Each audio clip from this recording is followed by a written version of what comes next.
సరికొత్త ఎపిసోడ్కి మీ అందరికీ స్వాగతం సుస్వాగతం. Brahmarshi Pitamaha doctor Subhash Patri sir, astral masters, pyramid masters, సప్తఋషి పత్ని అందరినీ తలుచుకుంటూ, మహావతార్ బాబాజీ వాళ్ళందరినీ తలుచుకుంటూ మహాజ్ఞానాన్ని పొందడానికి మనం అందరం ఇక్కడ కలుసుకున్నాం మాస్టర్స్. ఎస్, నాకైతే ఎప్పుడు మహాజ్ఞానంగానే కనిపిస్తూ ఉంటుంది ఈ విషయాలన్నీ తెలుసుకోవడము.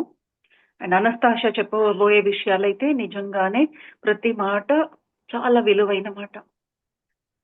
The most needed of the hour అంటారు, అంటే ఈ సమయంలో ఇప్పుడు కావాల్సిన విజ్డమ్ అనమాట. సో ఈ రోజు ఎపిసోడ్ లో ఇంకా చాలా విశేషమైన మాటలు ఉన్నాయండి. ఏం చెప్తా ఉంది ఈ చాప్టర్ లో అని చూద్దాము. అనస్తాషియా మనిషికి తనకు అంటూ ఒక ప్లేస్ ఉండాలి అని చెప్పింది.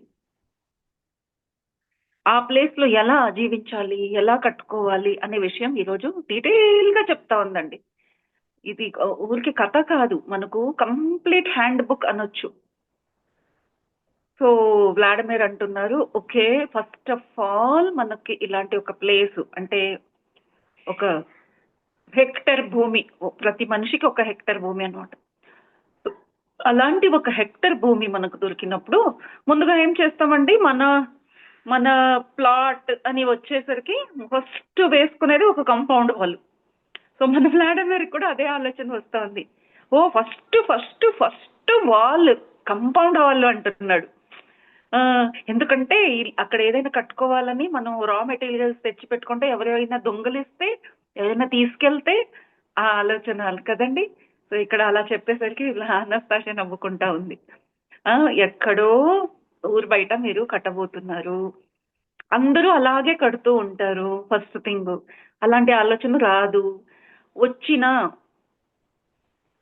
అప్పుడు మనం జాగ్రత్త పడాలి, కానీ కంపౌండ్ వాల్ కట్టకూడదు అంటుంది అనస్తాషియా. నెగ్లెక్ట్ చేయకూడదు. దొంగలు ఉంటారు, ఎంత ఎత్తుకుపోతారు, ఒక 4 రాడ్లు 10 ఇట్టింగ్లు. So like that she so broad minded. ఇలాంటి ఆలోచన కూడా రాకూడదు. వేరే ఏదైనా విధానం ఉంటే సరే పోనీలే, నీకు కావాలి కదా కంపౌండ్ వాళ్ళు సింపుల్ గా కడితే ఎలా కట్టొచ్చు అని ఇద్దరు మాట్లాడుకుంటారు. ఇప్పుడు సింపుల్ గా కట్టాలన్నా ఏదైనా జస్ట్ ఒక స్టిక్ పెట్టి వైర్ వేసామనుకోండి, అప్పుడు కూడా జనాలు దాంట్లో నుంచి దూరి వచ్చేస్తారు, అప్పుడు కూడా దొంగలు పడతారు. ఇంకేం చెయ్యొచ్చు, వేరే విధానం అంటే బోర్డ్ వేస్తారనమాట. బోర్డ్స్ ప్లాంక్స్ అంతా వేసి కవర్ చేయొచ్చు. అది చాలా ఎక్స్పెన్సివ్, ఎందుకంటే 1 హెక్టర్ భూమి మనకు. సో ఏం చేయాలి, ఏదైనా చేస్తే అది రిపేర్స్ వస్తాయి. మీరు ఏ కాంపౌండ్ వాల్ వేస్తారో అవి ఫ్యూచర్లో వాళ్ళు తిట్టుకోకూడదు. మీ పిల్లలు, మీ మనవరు, గ్రాండ్ చిల్డ్రన్ వాళ్ళు అయ్యో ఏం చేసి పెట్టారబ్బా, ఈ ఖర్చులు భరించలేకపోతున్నాము అని అలా అనుకోకుండా, వాళ్ళు అస్సలు ఆలోచన కూడా రాకూడదు మనం బార్డర్ కాంపౌండ్ వాళ్ళు రిపేర్ చేయించుకోవాలి, అన్నెసెసరీ ఖర్చులు ఉన్నాయి అనే ఆలోచన కూడా లేకుండా, అలాంటిది ఒక భవిష్యత్తులో వాళ్ళకు ఒక ఆస్తి చేయాలి. సో ఏం చేయాలి, వ్లాడిమిర్ అంటారు అప్పుడైతే ఒక్కటే దారి, గట్టిగా సిమెంటు ఇటు పెద్ద పెద్ద రాళ్ళు పెట్టి గట్టి అయిన ఒక వాల్ కడితే 100-200 ఇయర్స్ అయినా గట్టిగా ఉంటాయి. సో ఇంత పెద్ద ఏరియాకి మీరు అంత పెద్ద వాల్ కట్టేసరికి అదే 1 మిలియన్ ఖర్చు అవుతుంది. ఎంత ఖర్చు అది. సో అది అవసరమా మనకు, అంత ఖర్చు పెట్టాలా, అవసరం లేదు. అయితే వ్లాడిమిర్ అంటారు, నువ్వే చెప్పు, ఏదో ఒక దారి చెప్పు అంటే తను అంటుంది, ఏదో ఒకటి న్యాచురల్ గానే మనం ఏం చేయాలంటే, పెద్ద పెద్ద చెట్టు ఉంటాయి చూడండి, ఏ చెట్టు అయితే 100 సంవత్సరాల దాకా ఉంటుందో అలాంటివి, బ్యానియన్ ట్రీ, పీపల్ ట్రీ, ఇంతకు ముందు చూడండి ఊరు చివరిగా అలాంటి వృక్షాలే ఉండేవి. అయితే అక్కడొక్కటి ఇక్కడొకటి అలా ఒక్కొక్క మూలలో లేదా రోడ్ సైడ్ అలా ఉండేవి. అయితే అనస్తాషియా చెప్తా ఉంది, మనకు కాంపౌండ్ వాల్ ఏదైతే కావాలో అక్కడ ఒక 2 మీటరు దూరంలో అలాంటి చెట్టు నాటండి. పెద్ద చెట్టుగా మారాలన్నమాట. దానికి ఒక 50 ఏళ్ళు లేదా 100 ఏళ్ళు వయసు ఉండే అంత ట్రీస్ అనమాట. అవి పెద్దగా మారిపోయిన తర్వాత మీరు అవి కట్ చేసి వుడ్ యూజ్ చేసుకోవచ్చు, పనికొస్తుంది. ఎందుకంటే వంట చేయడానికి, ఇంకా వేరే కార్పెంటరీ వర్క్ కూడా మీకు వుడ్ కావాలి. అప్పుడు మీ కాంపౌండ్‌లోనే అలాంటి చెట్లు ఉంటాయి. ఇంకా ఆ 2 చెట్టుల మధ్య ఏం చేయాలంటే కలర్ పువ్వులు, కాయలు కాసే ఇలా క్రీపర్స్ లాగా, మెష్ లాగా, మనం మనీ ప్లాంట్ అవి పెట్టుకుంటాం చూడండి, పూల కర్టన్ లాగా వచ్చేస్తుంది. అలా పిచ్చి పిచ్చి మొక్కలు ఉన్నాయి. అందులో మంచి ఫ్లవర్స్, మంచి స్మెల్ వచ్చేవి, మరి చిన్న చిన్న కాయలు కాసేవి, అలాంటివి మనం వేసుకుంటే మొత్తం మన బౌండరీ మొత్తం కవర్ అయిపోతుంది. ఎవరు దాటి రాలేరు. చూడ్డానికి కూడా అందంగా ఉంటుంది. సీజన్ వచ్చినప్పుడు అందులో పువ్వులు, కాయలు కాసినప్పుడు అది మనం ఆ ఏరియాలో కూర్చున్నప్పుడు కూడా చూస్తే ఒక పిక్చర్ కర్టన్ వేసుకున్నట్టుగా బ్యూటిఫుల్ గా ఉంటుంది. అలా అవి ఎండిపోయాయి అనుకోండి, ఇంకోసారికి నెక్స్ట్ ఇయర్ ఇంకో డిఫరెంట్ ఫ్లవర్స్. అలా ఎలా అయితే మీరు ఇంటి గోడకి సున్నాలు కలర్లు మారుస్తూ ఉంటారు కదా, అలా ఇది living picture, living compound wall, living paintings అంటుంది. ప్రకృతియే పెయింటింగ్. దానికి మళ్ళీ మీరు పెయింట్ తీసుకొచ్చి వాల్ పేపర్ పెట్టాల్సిన అవసరం లేదు. ఎంత బాగుంటుందో తెలుసా? అలా ప్రతి ఒక్కరూ వాళ్ళ వాళ్ళ ఏరియాకి అలా ఒక డిఫరెంట్ గా డెకరేట్ చేశారంటే ప్రతి వాళ్ళది డిఫరెంట్ గా ఉంటుంది. చూడ్డానికి కూడా చాలా బాగుంటుంది. ఎంత క్రియేటివ్ గా ఉంటుంది అని అలా చెప్తుంది. వాళ్ళ క్రియేటివిటీని వాళ్ళు ఇలా యూజ్ చేయొచ్చు. పెయింటింగ్, డ్రాయింగ్ అంటే నిజంగానే పెయింట్ తీసుకొని చేయాల్సిన అవసరం లేదు. ఈ కాయలన్నీ కాస్తాయి చూడండి. యాక్చువల్లీ ఈ పెద్ద చెట్టు ఏదైనా పెద్ద చెట్టు ఉంటే, ఈ స్టోరీలో మనం చూసాం సెడార్ వృక్షాలు, మరి ఈ ఏరియాలో ఓక్ ట్రీస్ అంటారు. ఓక్ ట్రీస్ అండ్ సెడార్ ట్రీస్. నేను ఇండియన్ దీంట్లో మనం people tree, banyan tree, mango trees, మనకి అవన్నీ చాలా ఏళ్ళు ఉంటాయండి. అవి కూడా మనం పెట్టుకోవచ్చు. ఇప్పుడు తను ఇంకా ఇంకా విషయాలు చెప్తా ఉంది. ఈ సెడార్ వృక్షాలు ఏదైతే ఉన్నాయో అంటే ఔషధి తత్వం ఉండేవి, అవి చుట్టుపక్కన ఉన్నాయంటే ఆ రూట్స్ లో వచ్చే ఔషధి ఆ భూమిలో అంతా స్ప్రెడ్ అయిపోతుంది. అప్పుడు మన భూమిలో అక్కడ పిచ్చిగా ఏమీ రావండి. ఆ చెట్టుల వల్ల మరి చిన్న చిన్న మొక్కలు ఏదైతే వేసుకుంటామో, సరి అయిన మొక్కలు వేసుకుంటే సరిగ్గా అక్కడ అంతా ఒకరికి ఒకరు సపోర్ట్ అయ్యే వృక్షాలు, చెట్టులు, మొక్కలు అలా ఉంటాయి. అది మనకి తెలీదు. ఈ ఈ ఈ సైన్స్ తెలిసిన వాళ్ళకి బాగా అర్థమవుతుంది ఇది. యాక్చువల్లీ ఏ చెట్టు పక్కన ఏ చెట్టు మొక్క వేయాలి అనేది ఒక సైన్స్ ఉందండి. మనకిష్టానికి అన్ని ఒకేలాగా వేసుకోకూడదు అనమాట. సో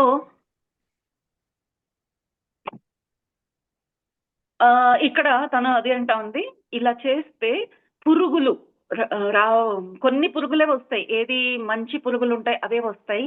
హానికారకంగా ఉండే పురుగులు రావు, గడ్డి రావు, అలాంటి చెట్లు రావు. అన్ని మంచివే వస్తాయి. అంటే మనకి అందుబాటులో మెడిసిన్స్ ఉంటాయి. ఇది ప్రకృతి నియమం. ఇలాగే పెంచుకోవాలి. అప్పుడు అనస్తాషియా అడవిలో ఉంది కదండి, అక్కడ చూపిస్తా ఉంది. వ్లాడిమిర్ చుట్టుపక్కన చూసావా ఎలా ఉంది? ఎవరైనా ఇక్కడ దూరి రావచ్చా? ఎలా ప్రొటెక్ట్ చేస్తా ఉంది. పెద్ద పెద్ద చెట్లు ఉంటాయండి, దాని నిండుగా అలా ఒక నెట్ వేసినట్టుగా క్రీపర్స్ అంతా పెరిగి ఉంటాయి. మనం వెళ్ళాలంటే చేతులతో ఇలా ఇలా చేసుకుంటూ వెళ్తాము. సో ఎంత ప్రొటెక్ట్ చేస్తా ఉందో, బయట వాళ్ళు ఎక్కడ ఎవరు రాకుండా ఉండేటట్టు. మరి చెట్లు ఎలా ఉన్నాయండి? దూరం కరెక్ట్ గా 2 మీటర్స్ దూరంలోనే పెద్ద పెద్ద చెట్లు ఉంటాయి. ఎవరు నాటారు ఇది కరెక్ట్ గా ఇలా డిస్టెన్స్ లో అని అడుగుతుంది. నేచర్ అలా చేస్తుంది. బ్యూటిఫుల్ గా ఫ్లవర్స్ ఉంటాయి. ఎక్కడ పువ్వు కాయి అంటే కాయి తినే కాయి కూరలు అలాంటివి పెరగదు అంటే ఆ ఏరియాలో బ్యూటిఫుల్. ఎక్కడ ఇంపార్టెన్స్ ఉందో అక్కడ మట్టి బాగుంటే ఫ్రూట్స్, వెజిటేబుల్స్. అక్కడ ఏరియా బాగాలేదు, అవసరం లేదు అన్న చోట ఓన్లీ డిజైన్ కోసం ఫ్లవర్స్. సో అడవిలో కూడా అలాగే ఉంటుంది. ఒక చాలా ఇంపార్టెంట్ చూడండి, ఏదైనా ఖరీదైన పండు కానీ పువ్వు కానీ ఉంటే దాని చుట్టుపక్కన ముళ్ళు ఎక్కువగా ఉంటాయి. ఎవరు దాన్ని డిస్టర్బ్ చేయకూడదు అని. ఇప్పుడు ఒక రోజా పువ్వు తీసుకోండి, దానికి స్మెల్ ఎంత ఉంటుందో. సో ఏ యానిమల్ వచ్చి అది తినకూడదు అని నేచరే తనకి ముళ్ళు ఎక్కువగా ఇస్తుంది. సో ఏది ఖరీదైన విలువైన వస్తువు అయితే అది నేచరే ప్రొటెక్ట్ చేస్తుంది, మనం చేయాల్సిన అవసరం లేదు. అయితే ఇది మన భూమి కాబట్టి మనం ఇలాంటి ఆలోచనలు చేయొచ్చు. ఇలా చేస్తే ఏమవుతుంది, అది కూడా ఇంకా చాలా డీటెయిల్ గా ఉందండి. మనం నిజంగానే అలాంటి ఒక ఫారం ల్యాండ్ పెట్టుకుంటే ఎలా మనం మెయింటైన్ చేయాలనేది డీటెయిల్ గా ఇచ్చారు. ఫారెస్ట్ లో ఎవరు, అడవిలో ఎవరు సమయానికి వచ్చి పిచ్చి గడ్డి పీకడం కానీ, నీళ్లు పోయడం కానీ కదండి, ఫర్టిలైజరు, మెడిసిన్స్, కీటనాశక అవన్నీ ఎవరు వేయరు, పెస్టిసైడ్స్. నేచరే అలాంటివి పక్క పక్కనే పెట్టుకుంటుంది. కొన్ని పువ్వులు ఉంటాయండి, అవి చాలా విషపు పువ్వులు అనమాట. అవి ఉంటే దానికి దగ్గరగా ఏ పురుగు రావు.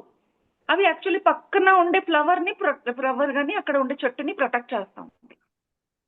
ఇంకా రాలిపోయే ఆకులు కింద పడిపోయి సీజన్ కు తగినట్టుగా అవి మాన్యూర్ గా, ఫర్టిలైజర్ గా మారుతాయి.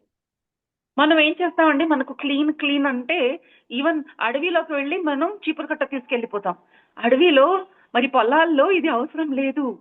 పడిపోయిన ఆకులు, రెమ్మలు, కొమ్ములు అక్కడ న్యాచురల్ గా ఒక బెడ్ రెడీ అవుతుంది, కార్పెట్ లాగా. వర్షాకాలంలో తడుస్తుంది, ఎండాకాలంలో ఎండిపోతుంది. అంటే అక్కడ కింద ఉండే భూమిని తను ప్రొటెక్ట్ చేస్తా ఉంది. ఆ పడిపోయిన ఆకులు ఉన్నాయి చూడండి, ఎండాకాలంలో ఎక్స్పోజ్ అవ్వకుండా సన్లైట్ కి, డైరెక్ట్ సన్లైట్ కి అది ఒక ప్రొటెక్షన్ లేయర్ ఉంటుంది.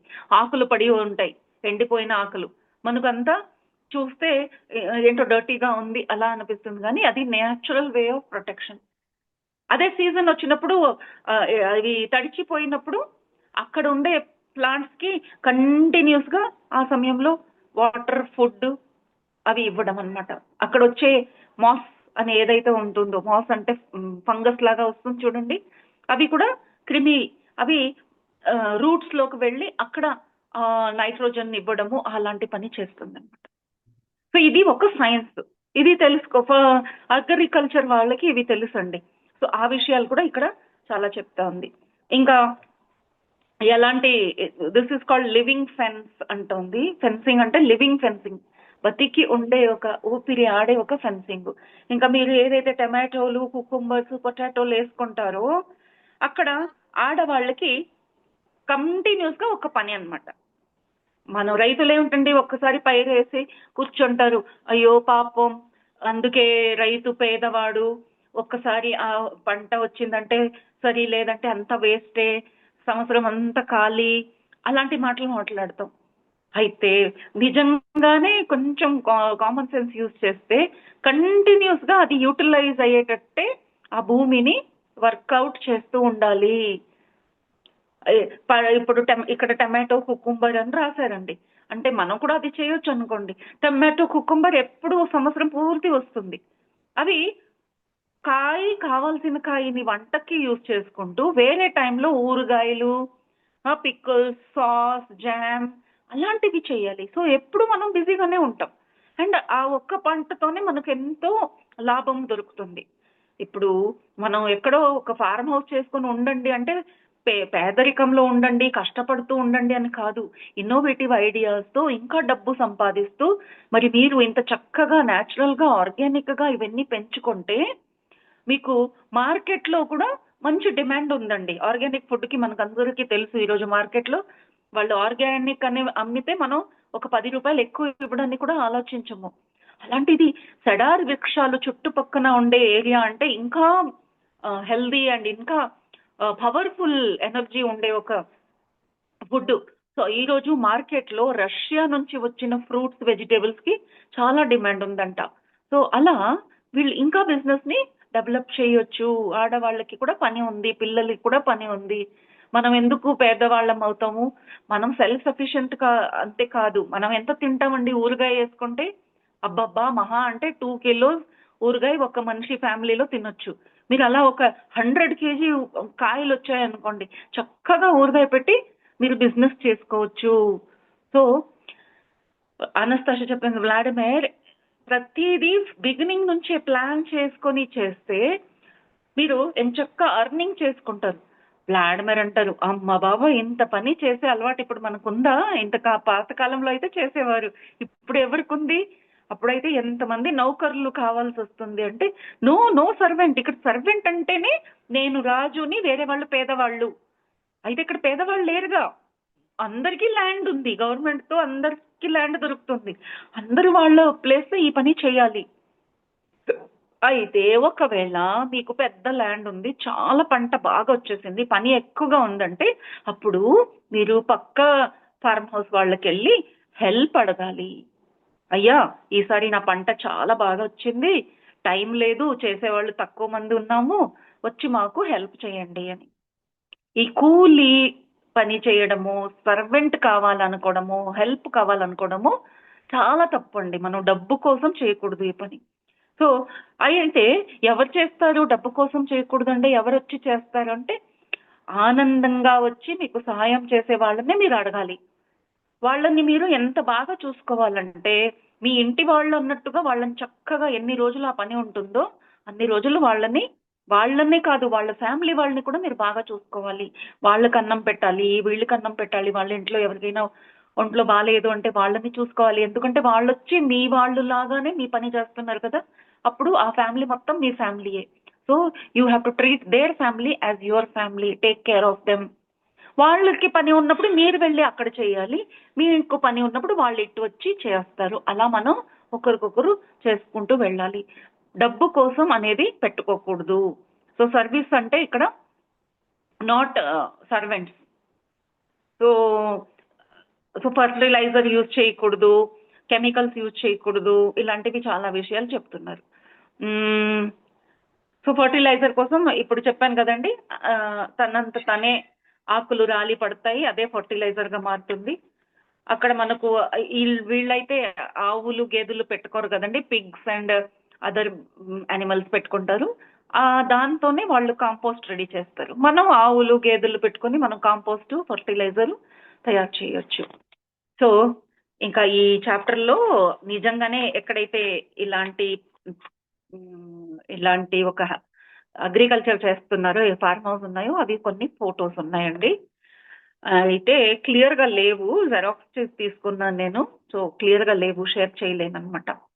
సో వ్లాడిమిర్ కు అనస్తాషా తన టైగా ఫారెస్ట్ అంతా చూపిస్తూ, చూడు ఇది 1000 ఏళ్ల నుంచి ఎవ్వరు ఇటు రాలేదు, అయితే ఎంత సమృద్ధంగా ఉంది, అందుకే ఏ ల్యాండ్ అయినా సరే చాలా మంది తిరగకూడదు, ఎక్కువ మంది తిరుగుతూ ఉంటే అక్కడ బికాస్ ఇన్ఫర్మేషన్ చూడండి, మనం ఫస్ట్ బుక్ లోనే చూసుకున్నాం, మనం తిరిగేటప్పుడు మన ఇన్ఫర్మేషన్ ఆ భూమికి వస్తుంది. అలా మీరు అందరినీ అలౌ చేస్తే భూమికి కన్ఫ్యూజన్ కదా, మీ ఫ్యామిలీకి మాత్రమే మీ భూమి ఉండాలి. సో హెల్ప్ చేయడానికి okay, otherwise nothing. So Vladimir, oh my god, నువ్వు ఇంత డీటెయిల్ గా చెప్తుంటే ఇప్పటికిప్పుడే నేను వెళ్ళిపోయి నేను ఫార్మ్ హౌస్ స్టార్ట్ చేయాలి, నువ్వు చెప్పినట్టుగా అన్ని పనులు చేయాలనిపిస్తా ఉంది, ఎంత బాగుంటుందో ఇలా అందరూ ఈ బుక్ చదివిన తర్వాత అందరూ ఇలా ఆలోచిస్తే ఎంత బాగుంటుందో, ఎంత మంచి అది ఊహిస్తేనే తెలిసిపోతుంది, ఎంత మంచి ఒక లోకం, అందరూ ఒకరికొకరు హెల్ప్ చేస్తున్నారు, మనకు అంటూ మన భూమి, అందులో పంటలు కాయి తినడానికి, మరి బిజినెస్ కూడా ఉంది, ఎంత బాగుందో. అంటే ఎస్, ఇది కొన్ని రోజుల్లో జరగబోతుంది.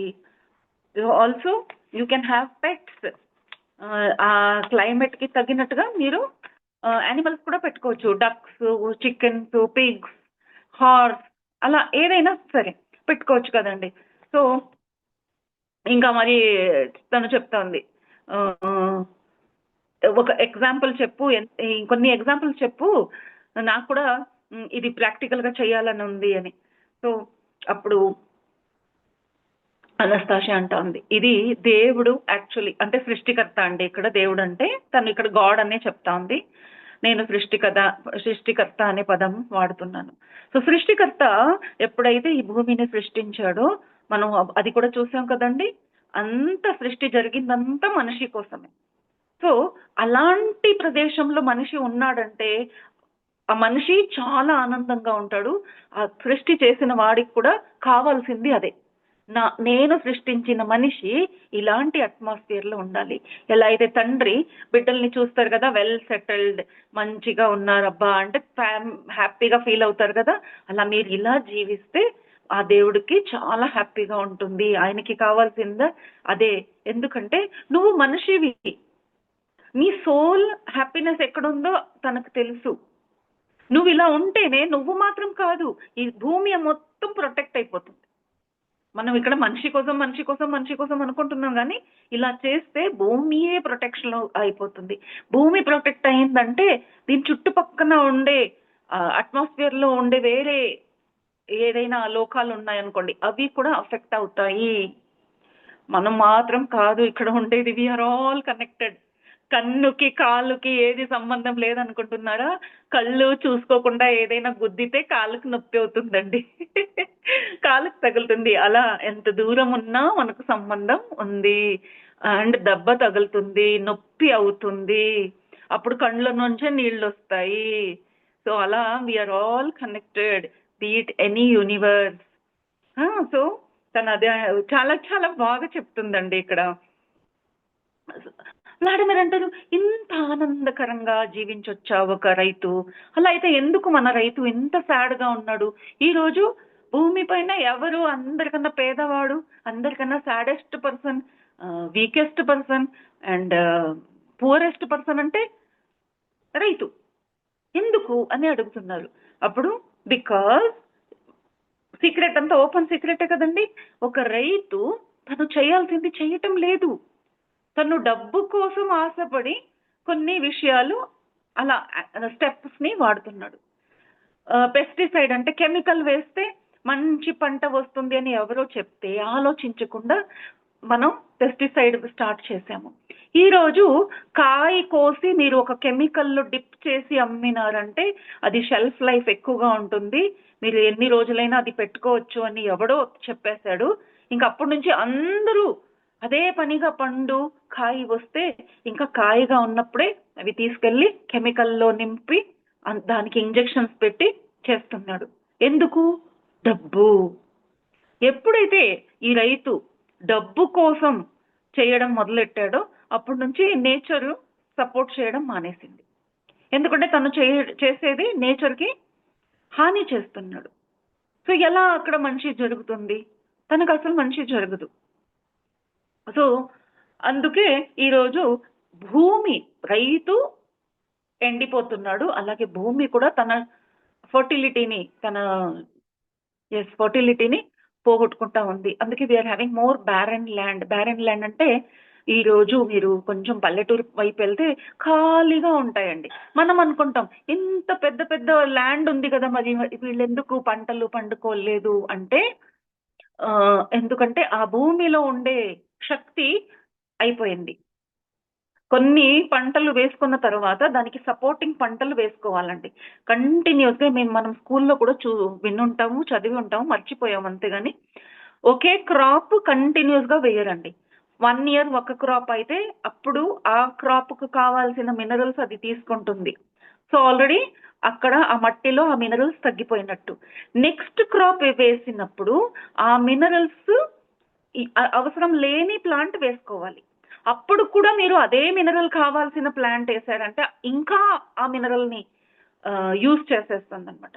అప్పుడు కంప్లీట్లీ ఆ ఫీల్డ్లో ఆ మినరల్ లేకుండా పోతుంది. ఒక మినరల్ డెవలప్ అవ్వాలంటే కొంచెం సమయం పడుతుంది. సో మనం ఎలాంటి ఆల్టర్నేట్ క్రాప్స్ వేసుకోవాలంటే ఒక్కసారి ఎక్కువగా, సపోజింగ్ నాకైతే పేరు తెలీదు అనుకోండి ఆ కెమికల్ పేర్లు, సో ఏదో కెమికల్ ఏ కావాలి అంటే నెక్స్ట్ క్రాప్ వేసినప్పుడు కెమికల్ బి యూజ్ చేసేది ఉండాలన్నమాట. ప్రతిసారి విటమిన్ ఏ తినే ఒక ప్లాంట్ని వేసేసామంటే ఆ భూమిలో ఉండే విటమిన్ ఏ ఖాళీ అయిపోతుంది. సో ఈ ఒక తెలివి అందరికీ ఉంది, ప్రతి రైతుకు ఉంది. వాళ్ళ ఇంట్లో పెద్దవాళ్ళు కూడా, చదువు లేని వాడు కూడా చెప్పేస్తారు. అయితే ఈ విటమిన్ ఏ తినే క్రాప్ ఏదైతే ఉందో, అంటే అవి కొన్ని క్యాష్ క్రాప్స్ అని ఉంటాయి, అవి మార్కెట్లో వాల్యూ ఎక్కువ, పొలంలో పని తక్కువ. దానికి ఆశపడి మన రైతులు ఆ పనిలో వెళ్ళిపోతారు. ఎస్పెషల్లీ ఇప్పుడు షుగర్ కేన్ చాలా ఈజీ అండి, ఒక్కసారి వేసేస్తే అయిపోయింది. బనానాస్ చాలా ఈజీ, అవి పెట్టేస్తే అయిపోయింది, అక్కడికి వెళ్ళి పని చేయాల్సింది లేదు. అదే మిల్లెట్స్ వేసుకున్నారంటే ఎప్పుడు అక్కడ చూస్తూ ఉండాలి. సంవత్సరంలో 6 నెలలు చాలా హార్డ్ వర్క్ చేయాల్సి వస్తుంది. మళ్ళీ క్రాప్ రెడీ అయితే అప్పుడు కూడా చాలా పని ఉంటుందండి. అందుకే ఈరోజు మనకి మిల్లెట్స్ కావాలన్నా ఎవరు రైతు అవి పంట పండడం లేదు. అందుకే అవి సింపుల్ అయిన ఒక మిల్లెట్ రేట్ జాస్తి. రేట్ ఎక్కువ ఎందుకు అంటే డిమాండ్లో ఉంది కానీ సప్లై లేదు. రైతు అది పెట్టుకోవడం లేదు. తెలుసు మార్కెట్ ఉంది, అయినా నాకు అంత ఓపిక లేదబ్బా, నేను అంత పని చేయలేను. ఈ మిల్లెట్స్ని గ్రో చేస్తే యాక్చువల్లీ భూమికి కూడా మంచిదంట. భూమిలో కూడా మంచి క్వాలిటీ అక్కడ ఉండే ఏది కావాలో మినరల్స్ అవి తనంత తాను డెవలప్ అవుతాయి. అంత మంచిది. అయితే రైతు చేయటం లేదు. సో కారణం రైతే, వేరే ఎవ్వరు కాదు. నేచర్ కాదు, వర్షం కాదు. వీళ్ళు ఇలా చేసేందుకే వర్షాలు రావటం లేదు. ఎన్ని కనెక్టెడ్ అండి. వర్షాలు లేనందుకు రైతు బాధపడుతున్నాను అంటున్నావు కానీ అలాంటి చెట్టు మొక్కలు పెంచుకుంటే కదా వర్షాలు వచ్చేది. మనం చెట్టు నరుకుతున్నాము, అక్కడ రైతు అలా చేస్తుంటే ఇంకా భూమి ఎలా అండి ఒక వర్షం వచ్చేటట్టు ఒక సిచ్యువేషన్ రెడీ అవుతుంది. సో ఇప్పుడు మనం ఇది ఇలా చేసి ఇంకా కొన్ని విషయాలు చెప్తోంది. కొన్ని పాండ్ వాటర్ బాడీస్ కూడా ఉండాలి మన ఏరియాలో. బీ హైవ్స్ అంటే హనీ బీస్ని కూడా పెంచుకోవాలి. ఇది చేసినప్పుడు మీ భూమి ఒక జీవంత భూమి అవుతుంది. It is like a breathing land. మనం ప్రతి ఒక్కరూ ఒక బ్రీదింగ్ ల్యాండ్ని తయారు చేస్తే ఇప్పుడు కాదు, రాబోయే జనరేషన్ కోసం మనం చేస్తున్నాము. ఇది చాలా అవసరము. ఒక్కరు ఇద్దరు నేను చదివాను అనస్తాషియా సో నేను చేసుకుంటాను అని అలా కాదు, అందరూ తెలుసుకొని కలిసి పెద్దగా చేయాలి. 1 హెక్టర్ కాదు, 1 పర్సన్ 1 హెక్టర్ అనింది కదండి. 100 పీపుల్ టుగెదర్ ఒక 100 ఎకర్ భూమిని అలా చేయాలి ఒకేసారి అని చెప్తా ఉంది. సో ఎవరండి ఈ విజ్డమ్ ఇస్తున్నారు అంటే అనస్తాషియా కాదు. అనస్తాషియా అంటుంది ఈ ఫారెస్టే ఒక బుక్, ఇది చూసి నువ్వు నేర్చుకోవచ్చు. ఇక్కడ ఏం జరుగుతా ఉందో మీరు అలా ఉండాలి. So nature is like a book, continuously మనకు విషయాలు చెప్తానే ఉంది. ఇవన్నీ చూసి పిల్లలు కూడా నేర్చుకుంటారు. పిల్లల్ని కూడా మీరు ఫారెస్ట్ తీసుకెళ్ళండి, వాళ్ళు చూసి వాళ్ళే నేర్చుకుంటారు. వాళ్ళకి కూర్చోపెట్టి ఇది చేస్తే మంచిది, ఈ ఈ మొక్కలు ఇంత దూరం వేయాలి, ఇలా చేయాలి, ఏదైతే ఇప్పుడు దాకా అనస్తాషియా చెప్పిందో వ్లాడిమిర్కు పిల్లలు చూసే చెప్పేస్తారు. చూడండి డాడీ నేను అక్కడ వెళ్ళినప్పుడు చూశాను, ఊటీకి వెళ్తారు కదండి, నేను చాలా పిల్లలు మాట్లాడడం చూశాను, వాళ్ళు అలా మాట్లాడుకుంటున్నారు. వాళ్ళు అబ్జర్వ్ చేస్తారు, వాళ్ళు they are very brilliant. So children teach the children. అప్పుడు వాళ్ళకి ఇలాంటి నిజమైన ఒక ప్రదేశం సొంతంగా దొరికిందంటే they will be so happy. So they will be cherishing, అంటే దాన్ని ప్రొటెక్ట్ కూడా చేసుకుంటారు. ఇష్టమైన వస్తువు కదండి, వాళ్ళు ప్రొటెక్ట్ చేసుకుంటారు. మనము మన జనరేషన్ మనకు మన వాళ్ళు పెద్దవాళ్ళు ఆ జనరేషన్ వాళ్ళు కొంచెం నెగ్లెక్ట్ చేశామండి. అయితే రాబోయే జనరేషన్ అలా చేయదు. సో మన పిల్లలకి అది నేర్పించామంటే వాళ్ళ నుంచి వచ్చే ఇంకో జనరేషన్ ఉందా, నెక్స్ట్ జనరేషను, అది చాలా చాలా మళ్ళీ పాతకాలం లాంటి ఆలోచనలు ఉండే జనరేషన్ రాబోతుంది. సో ఇది చాలా అవసరము. ఓకే. సో పెస్టిసైడ్ యూజ్ చేయకూడదు, వీడింగ్ అంతా చేయకూడదు. వీడింగ్ అంటే తెలుసండి, పిచ్చి గడ్డి పీకేస్తూ ఉంటారు చూడండి. పిచ్చి గడ్డి కూడా ఒక ఔషధి. ఆ ప్లాంట్స్కి అక్కడ పురుగులు పడ్డాయనుకోండి, అవి కూడా ఒక విధంగా వాళ్ళు కూడా బతకాలి కదండి, అది కూడా చంపకండి అని చెప్తా ఉంది. అవి కొన్ని సీజన్స్లో వస్తాయి మళ్ళీ వెళ్ళిపోతాయి, దానికి కావాల్సిన విధానంగా దాన్ని బ్యాలెన్స్ చేయాలి. మెడిసిన్స్ పెస్టిసైడ్స్ యూజ్ చేయకూడదు. మనం అనుకుంటాం ఇలా పురుగులు ఉన్నాయి, ఎలుకలు వస్తాయి, పాము వస్తుంది మమ్మల్ని కరుస్తుంది, ఎంత డేంజరస్ అలా అనుకుంటాం కదండి. అందుకు పాము కోసం కావాల్సిన ప్రిపరేషన్ అక్కడ చేస్తాం, పాములు రాకుండా. సో అనస్తాషియా చెప్తా ఉంది నో, ఏ యానిమల్, ఏ ఇన్సెక్ట్, చిన్న పురుగు కానీ పక్షి కానీ ఏ జంతువు అయినా హార్మ్ఫుల్ కాదు. మనం అక్కడ డిస్టర్బ్ చేస్తే వాళ్ళు ప్రొటెక్షన్ కోసం అలా చేస్తారు. ఇప్పుడు ఏ మనిషి తనంత తాను వెళ్ళి ఎక్కడ ఫైట్ చేయడండి, ఎదురు నుంచి ఎవరైనా వచ్చి ఏదైనా అటాక్ చేస్తేనే ప్రొటెక్షన్ కోసమే మనం అటాక్ చేస్తాం. అలా ఉంటుందన్నమాట. సో జంతువులు అంటే ఇక్కడ ఆ పురుగుల గురించి చెప్తున్నారు. లాక్టర్స్ అని ఉంటాయి అవి చెట్టులో వచ్చే పురుగులు అనమాట. They will not touch. ఎందుకు ఎలా అది కూడా ఇక్కడ చెప్తా ఉంది. అవి ఆకుల్ని తినేస్తాయి, పంటని ముట్టుకోవు, అలా కొన్ని విషయాలు చెప్తా ఉంది. అది బ్యాలెన్స్ చేసుకొని వెళ్తేనే మనకు హార్మ్ఫుల్ గా ఏది ఉండదు, నాశనం జరగదు అని. సో నౌ ఇలా చేస్తే మనం ఏం చేసినట్టండి, న్యూ కో క్రియేషన్ చేయడం మన ధర్మం. అయితే ఇది కొత్తగా మనం ఫస్ట్ లో ఎలా ఉందో అలాంటిది మళ్ళీ చేయబోతున్నాము. So this is like a new co creation and then everything will be like a స్వర్గంలా తయారైపోతుంది అని చెప్తా ఉందండి. సో ఇది అన్నమాట. ఇప్పుడు ఇది ప్రదేశం అంతా రెడీ అయిందా, ఇప్పుడు నీకు కావాల్సిన చక్కటి ఒక ఇల్లు కట్టు. ఎలాంటి ఇల్లు? ఒక 5 బెడ్రూము 10 బెడ్రూము, ఇంత పెద్ద హెక్టర్ భూమి ఉంది అని బెడ్రూమ్లు కట్టేసి మంచాలు వేసుకొని అక్కడ పడుకోవద్దు. నీకు వర్షం ఎండలతో ప్రొటెక్షన్ కావాలి కాబట్టి ఒక ఇల్లు. 24/7 నువ్వు ఇంట్లో ఉండకూడదు. నువ్వు ఆడుకున్నా, ఫ్యామిలీతో ఉన్నా, పడుకున్నా, ఏది చేసినా డే టైంలో సన్లైట్ లో బయట కూర్చొని ఎంజాయ్ చేసేటట్టు మీ ఇల్లు ఉండాలి. అక్కడ ఉండాలి ఒక హాల్, కిచెన్. వర్షాకాలంలో చలికాలంలో నువ్వు బయట వెళ్ళలేవు కదా, అప్పుడు ఆ ఇల్లు కావాలి కాబట్టి అలాంటి ఒక ఇల్లు. అయితే సీజన్ లో నువ్వు ఎప్పుడు బయట కూర్చొని ఫోన్ చేసేటట్టు, అందరితో కూర్చొని ఆడుకునేటట్టు, అక్కడ స్విమ్మింగ్ పూల్, పాండ్, పిల్లలు ఆడుకునేటట్టు, మీ పెట్స్ అంతా తిరిగేటట్టు, ఫ్రెండ్స్ అంతా వస్తే అక్కడ కూర్చొని ఫన్ ఎంజాయ్ చేయడానికి ప్లేసెస్ అలా పెట్టుకోవాలి. ప్రతిదీ రూమ్ కట్టాల్సిన అవసరం లేదు. ప్రొటెక్షన్కి ఎంత కావాలో అంత మాత్రమే కట్టుకోవాలి. So how much is necessary, only that much అని చెప్తాంది. వ్లాడమర్కి నిజంగా ఒక్కొక్కసారి తను మాత్రం అడవిలో ఉంది, అన్నిటికీ వద్దు వద్దు వద్దు అంటుంది ఏంటి అని. ఎందుకంటే వ్లాడమర్ చాలా హ్యాపీ ఫీల్ అయ్యారు. ఇంత పెద్ద ఏరియా ఉంటే పెద్ద ఇల్లు కట్టుకోవచ్చు కదా, చక్కగా కట్టుకోవచ్చు కదా. నో అంటుంది అనస్తాషియా. వ్లాడమర్ అంటారు, ఏం అనస్తాషియా నువ్వు అన్నిటికీ నేను ఏ ప్రపోజల్ పెట్టినా వద్దు వద్దు అంటావు అంటే, అదే కదా మరి మీరు సిటీ లైఫ్ లో ఎలా ఉందో మరి అడవిలో వచ్చి అలాగే చేయాలనుకుంటున్నారు. అలా వద్దు అని నేను చెప్తున్నాను. ఒక సిటీలో ఏది చేశారో అందువల్లనే ఇక్కడ ప్రాబ్లమ్స్ వచ్చాయి. ఆ ప్రాబ్లం లేకుండా ఫ్యూచర్ లో ఉండాలంటే ఆ లైఫ్ ని అక్కడే వదిలేసేయండి.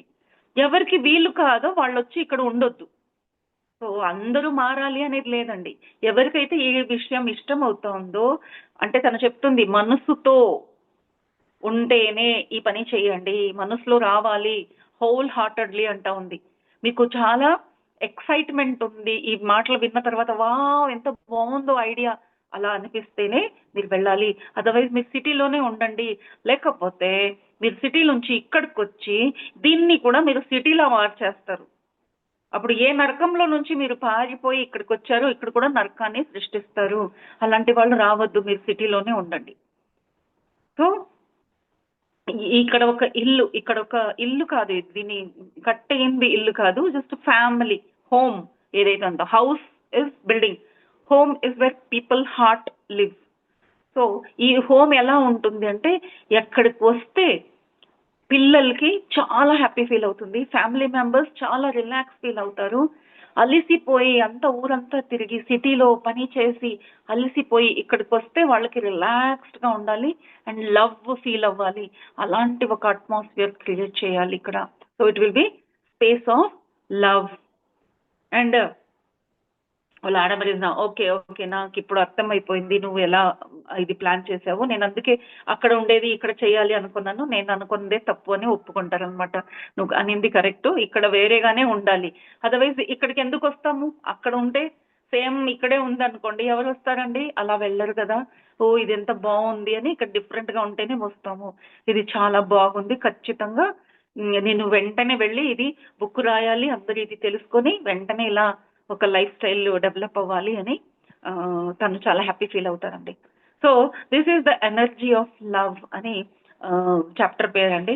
The greatest energy in the whole world is energy of love. ఎక్కడ లవ్ ఉందో అక్కడ love is God, love is energy, love is life.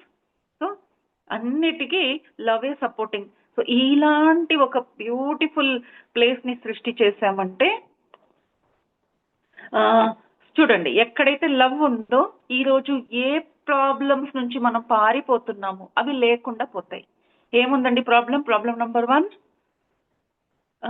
Girls and బాయ్స్‌కి పార్ట్నర్స్ దొరకటం లేదు. పెళ్ళిళ్ళు జరగటం లేదు. కష్టంగా ఉంది.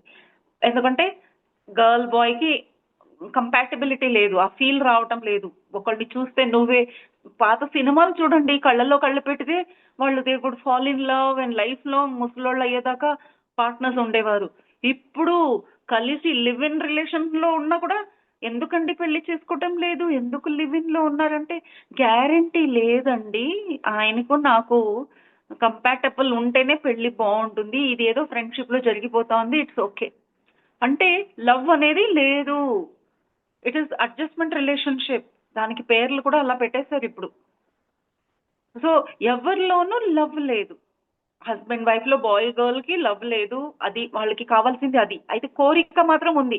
నన్ను బాగా ప్రేమించే అబ్బాయి దొరకాలి అని అమ్మాయి అనుకుంటుంది. అబ్బాయి కూడా నన్ను చాలా ప్రేమించే అమ్మాయి దొరకాలని అబ్బాయి అనుకుంటున్నాడు. సో, వాళ్ళిద్దరి కోరిక ఏంటి? ఫస్ట్ కోరిక అదేనండి. టీనేజ్‌కొచ్చేసరికి ప్రతి మనిషిలో వచ్చే కోరిక నాకు ప్రేమించే మనిషి కావాలి. తను నాకు లైఫ్ లాంగ్ ప్రేమించాలి. సో, అది ఒకటి. లవ్వే కావాలి. రెండోది ఏదో ఒకటి పెళ్లి చేసుకున్నారనుకోండి. డివోర్స్. ఎందుకు డివోర్సెస్ జరుగుతున్నాయి? Again there is no love. అంటే పెళ్లి కావాలి అనుకో వాళ్ళకి అది దొరకటం లేదు. పెళ్లి చేసుకున్న వాళ్ళకి అక్కడ కూడా లవ్ లేదు. వాళ్ళకి అక్కడ డివోర్సెస్ జరుగుతున్నాయి. పీస్ ఆఫ్ మైండ్ లేకుండా పోతా ఉంది. So, most of them are depressed. So, health effect. Physical health and mental health. ఇలాంటి సిట్యుయేషన్స్‌లో పిల్లలు పుడతారు. ఆ పిల్లలు కూడా డిప్రెస్డ్ అండ్ మోస్ట్ ఆహ్, ఆహ్, ఏమనాలి? ఆహ్, డిఫెక్టివ్ చిల్డ్రన్. అవి ఫుల్ లవ్ చిల్డ్రన్ కాదు కదండీ! లవ్‌తో పుట్టిన చిల్డ్రన్ అయితే ఆ పిల్లలే ఫుల్ చిల్డ్రన్ ఉంటారు. ఇవి డిఫెక్ట్. ఏదో ఒక 2 శరీరాలు కలిసిపోయాయి కాబట్టి ఒక బిడ్డ పుట్టిందంతే. సో, వాళ్ళలో పుట్టక నుంచే నో లవ్.